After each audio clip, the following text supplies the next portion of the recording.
आप सोचो यार क्या कयामत हो गई है। 850 रुपए का 30 किलो आटा आता था 1 महीने पहले भाई, आज 5 किलो नहीं आ रहा, 860 रुपए का 5 किलो आटा है। अगर आपको पता है सिक्योरिटी गार्ड सड़कों में क्यों सो रहे हैं आजकल? ये एक नया ट्रेंड शुरू हुआ है, नोट किया आपने कि सिक्योरिटी गार्ड सड़कों पे सो रहे हैं?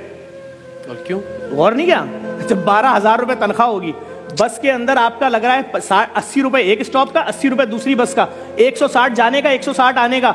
जब 9,000 तुम्हारा बस का पैसा लगेगा, 3,000 महीने का बचेगा, तुम खुद दिन में कुछ नहीं खाओगे तो बीवी क्या खाएगी, बच्चे क्या खाएंगे, घर का किराया क्या? तो अब गार्ड कह रहा है मैं सड़क पे सोऊंगा, सुबह उठूंगा, नाले में अपनी पैंट धोऊंगा, खड़ा हो जाऊंगा, दरवाजे खोलता रहूंगा दिन भर सेटों के लिए। ये है गार्ड। और जो MBA लड़के हैं ना कराची के, खुदा की कसम खा के बोल रहा हूं, रक्शे और चिंचियां चला रहे हैं। क्यों? प्राइवेट नौकरी में 30,000 से ऊपर कौन दे रहा है यार? यहाँ फिर भी कुछ ना कुछ 35,000 से ऊपर कौन दे रहा है? वो 35,000 में तलाकें हो रही है लोगों के घरों में, माँ बीमार है तो इलाज नहीं करा सकते, माफियाज का राज है। डॉक्टर के पास जा रहे हैं, डॉक्टर वो टेस्ट लिख के देता है जो 2.5 लाख रुपए का। क्यों? डॉक्टर भी उस माफिया का हिस्सा बन गया। सब डॉक्टर नहीं, लेकिन बहुत सारे डॉक्टर। वो टेस्ट लिखेगा तो उसको आधे पैसे वापस मिलेंगे ना।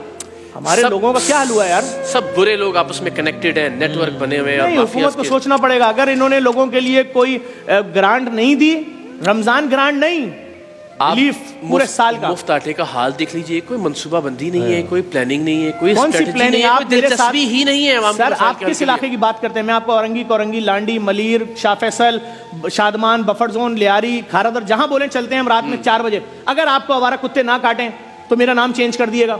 हमारे 3 साल की बेटी को आवारा कुत्ते काट के मार दें, हुक्मरान तो इधर आते ही नहीं पुल के इस तरफ। जो जुल्म देखें, सड़कें हमारे पास नहीं है, पानी हमारे, हम गटर का पानी पीते हैं भाई, गटर का। और अगर जिंदा रहना है तो जो पानी खरीदोगे उसका 9,000 रुपए बिल बनता है, और वो भी हमें पता है वो कोई फिल्टर नहीं होता, वो खाली हमें दिल को मुतमईन करने के लिए 2 नंबर पानी भर के दे रहा है। तो भाई लोगों को कोई सोच ही नहीं रहा है यार। आप सोचो 40,000 रुपए के अंदर 20,000 रुपए घर का बिल चला गया, रेंट, 15,000 के इलेक्ट्रिक ले गई तुमसे, 5,000 में जिंदा कैसे रहेंगे? इस पे कोई बात नहीं कर रहा है। वो कह रहे हैं उनको गिरफ्तार कर लिया, उनको छोड़ दिया, वो कल वजीर आजम बन जाएंगे, वो मिनिस्टर बन जाएंगे। ये जितने कैमरामैन आपके खड़े हैं, इनसे कुरान पे हल्फ उठवाओ, 1 नौकरी कर रहे हो कि 2 नौकरी कर रहे हो? तुम्हारी बीवी अपनी सालगिरह पे गिफ्ट मांगती है, दे सकते हो? बोलेगा 5 साल से नहीं दिया। कब अपनी माँ को दवाई दे सकते हो? करेगा हाँ मेरी माँ की शुगर की दवाई 1,300 रुपए की आती थी 2 साल पहले, आज वो दवाई 7,000 की। मैंने कहा अम्मी मर जाओ, खुदा से जाके शिकायत करना कि मैंने वो बच्चा जिसको पेट में पाला था ना, 9 महीने पेट में रखा, चलना सिखाया, पढ़ना सिखाया, और जब वो माँ मर रही है यार, 40,000 की खबर, 15,000 की मैयत। बस अभी कल पोस्ट चल रही थी एक प्राइवेट अस्पताल की कि एक शख्स की माँ की मैयत नहीं दे रहे, कह रहे 7 लाख दोगे तो मैयत मिलेगी। वो बच्चा क्या खुदकुशी नहीं करेगा कि जिस माँ ने मुझे पैदा किया था, उसकी लाश सड़ रही है डब्बे के अंदर, मेरे पास 7 लाख रुपए नहीं है? 7 लाख रुपए बेरोजगार आदमी के लिए 7 अरब रुपए से बड़ी रकम है जी। आप बैठो दस्तरखानों पे, जो लोग बोलते थे ना दस्तरखान बंद करो, मैं उनसे बोल रहा हूँ खुदा के अजाब से डरो। तुम्हारा पेट भरा हुआ है, तुम्हारे बच्चे खाना खा के सो रहे हैं। अभी 2 महीने की बेटी रोए और बीवी बोले तेरी बेटी भूख से रो रही है, मैं नहीं सह सकूंगा, मैं लटक जाऊंगा।